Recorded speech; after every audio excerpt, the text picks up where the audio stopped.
paano po kung namatay na yung ibang kapatid? Ang buhay na lang po ay dalawa, pero may mga anak yung mga namatay na mga kapatid.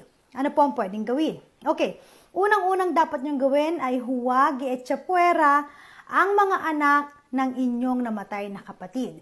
Dahil sa batas po, sila po ay mayroong right of representation. Ibig sabihin, karapatan na humalili sa kanilang mga magulang na namatay na tagapagmana rin po. So halimbawa po, 4 na magkakapatid, 2 buhay, 2 namatay, pero may tagdadalawang anak. Kung ang value or money, sabi natin, mas madaling compute, kung ang mamanahin ninyo 1,000,000, so kayong 4 ay magmamana po ng tig to 250,000 pesos. Hindi porkit namatay na yung 2, yung 2 buhay na lang po ang maghahatian na tagkakalahating milyon. Hindi po ganun yon.